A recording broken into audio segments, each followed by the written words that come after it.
Welcome to my mini vlog. This is Teacher Judy from Bicol Albay and of course I am Bicolana teacher. Umuwi nga pala ang madam ninyo para kumain ng lunch and mamaya babalik na lang ako sa school. At ayun nga, ganun pa din, madami pa din akong bit, laptop at saka bag. Oo, masaya ako kasi kakain na. So, bumili nga lang pala ako ng aking lunch sa aking co-teacher.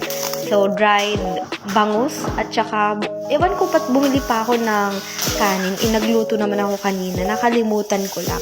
So, ayun. For today's video, magkakamay tayo kasi nakasanayan ko po talagang magkamay habang kumakain. Siyempre, tubong Bicolana to taga Bicol, kaya uragon yan kahit sa kainan. Nakakamay talaga para lasang-lasa ko yung kinakain ko. Siyempre, nakahanda na yung tubig sa harapan ko at siyempre hindi mawawala yung paborito kong Mang Tomas, lalo na kapag prito yung ulam ko. Sa totoo lang, si teacher po talaga ay malakas kumain. Oo, nakakatatlong rice ako. Pero ngayon, nagda-diet ako. Siyempre guys, magdadasal tayo bago kumain. And siyempre, nakapaghugas na din po ako dyan ng kamay bago kumain. Oo, nag-safeguard pa nga ako dyan eh. Ay nako, takam na takam talaga ako dito sa dried bangus na tinda ng co-teacher ko. Medyo matinik nga lang siya. Ayun. At talagang nakapag 2 cup of rice nga ako this afternoon. So, hindi ko talaga mapigilan ang kanin. Ang plano ko talaga, everyday, kailangan makaw 1 cup of rice lang ang teacher nyo. Pero, wala po talaga isang malaking tukso itong ulam ko. O, diba? Nakita nyo naman, sanay na sanay magkamay. Siyempre, taga Bicol yan. Pag nasa Bicol ka, probinsya ka, hindi uso ang kutsara doon, char. Kapag mga social na okasyon, ayun, magkutsa-kutsara kunwari. Pero pag nasa bahay na, nako, nag-wild na, wala nang kutsara. Kamay, nakong kamay. Ayun, wow. Sarap be. Sarap na sarap ko dyan sa ulam. Oo, grabe po talaga. At hindi pa ako nasatisfied sa Mang Tomas. Sabi ko, parang mas masarap ang dato puti soy sauce. Ayun po. Tingnan nyo naman ang teacher ninyo. Kahit yan mag-isa. Oo, mag-isa yan kumakain. Pero ganado yan. Hindi yan nawawala ng gana kahit mag-isa. Kasi malakas nga yan kumain, diba? Parang lalaki kong kumain. Ay, masyado ko talaga siniseryoso ang aking lunch. Kasi gutom na talaga ako nung pag-uwi ko. Kaya ayun dahan-dahan lang sa pagkain. Medyo matagal na din po kasi akong hindi nakatikim ng dried bangus. Kaya ayan, masyado po akong natakam this afternoon. Kaya nawala po ako sa dieta. Nakapag 2 cup of rice po talaga ako this afternoon. At kanina nga pala may nag-comment sa video ko na nagdo-double chin na daw ang aking, alam nyo na yung baba at yung mukha ko daw bumubutog. Paano hindi yan bubutog? Ang lakas ngang kumain, diba? Kahit yan mag-isang kumain ay talaga ganadong-ganado. Parang may kasama lang akong kumain parang may kaagawan lang ako. At tsaka parang naka-vitamins lang ako pag kumakain kasi malakas na akong kumain. Oo, partida yan si madam. Ako naman, hindi naman ako maarte sa mga pagkain. At lalo na pag kumain, ikaw na ang nagkukutsara. Kayo na yung nagkukutsara, ako na yung nagkakamay. Edi kayo na yung rich. Char. Kayo nang mayaman. At ako hindi talaga mayaman.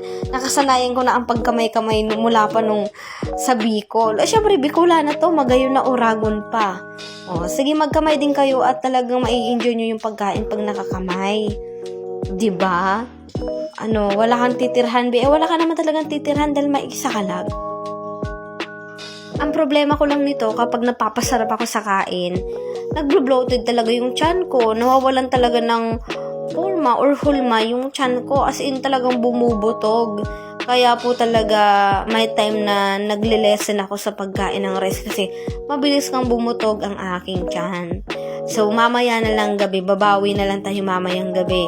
Kailangan 1 cups of rice lang. 1 cup pala, 1 cup. Walang S. 1 cup of rice lang pala ang kakainin ko mamaya kasi nakadalawa na ako ngayon. Kasi alam nyo naman mangyayari sa tiyan ko.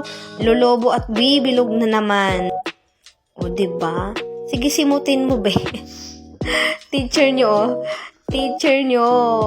lakas kumain. Ayun na, may dato puti sa harapan, may Mang Tomas. Diba?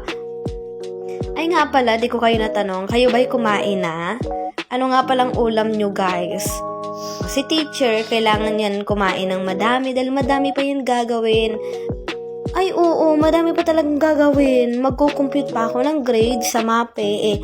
Sa pag-MAPE, 4 components yan. So, parang 4 pang subject. May music, arts, PE, and health. And of course, iniisip ko pa yung monitoring ko sa PDing. At ngayon gagawin ko yung pag-check ng attendance. Lahat naman mula grade 1, grade 6, in each section, ako ang nag-check ng attendance niyan sa PDing. Kaya kailangan malakas ako. Kailangan malusog. Kailangan busog. At syempre, hindi pa doon nagtatapos ang aking gawain. Magpre-print na ulit ako ng another attendance for the month of February. So, madami na naman akong ipreprint para sa feeding attendance. And syempre, magle-lesson plan kasi sa Miyerkules, back to klase na. O, diba? So, sa dami kong gagawin, kinakain ko na lang talaga. Kailangan binabawi ko sa pagkain. Kasi kailangan may laman yung tiyan mo para yung utak mo ay nakakapag-isip din ng matino talaga. Lalo magle-lesson plan na naman tayo mga B. O, print na naman mamaya ng lesson plan. Kaya ikaw, madam ha, kainan mo lang madam ng... Ay! Wow! Ayan na, yan na yung totoo. 2 cups of rice na talaga. O, pangalawa na yan, ma'am. Pangalawang plato na yan. O, diba? Sinimot ko na yung toyo. At binabad ko nga pala doon yung bangus sa toyo para medyo malasa. At yung kinuha ko naman is yung medyo may tutong. Ayan, kaya inaano ko siya, Pilipino. Ako talaga'y mahilig talaga sa tutong. Yung itip. Itip ang tawag niyan sa ligaw. Yung tutong, itip ang tawag namin doon. So, masarap siya lalo kapag mga prito. Ilang prito, lalo kapag gulay na laing. Ay, talagang sobra po talaga. Sobra kong napapakain at wala nang limit-limit. Tingnan nyo naman ang madam ninyo. Grabe, expert yun sa pagkamay, oh. Abe, yung pisngi mo, be. Yung bunganga mo, be. Ay, wow. Sarap. Sana all. O, diba? Hindi nyo akalain na ganyan pala yung kumain si madam, no? Akala nyo pa sexy, akala nyo pa bebe, hindi. Pag ako lang po talaga makita ninyo or makaharap nyo ako na nakakamay, ay talaga, wild. Ayan po, parang panlalaki nga. Tubong probinsya nga diba? Tubong Bicol Kaya ganun yan. Hindi yan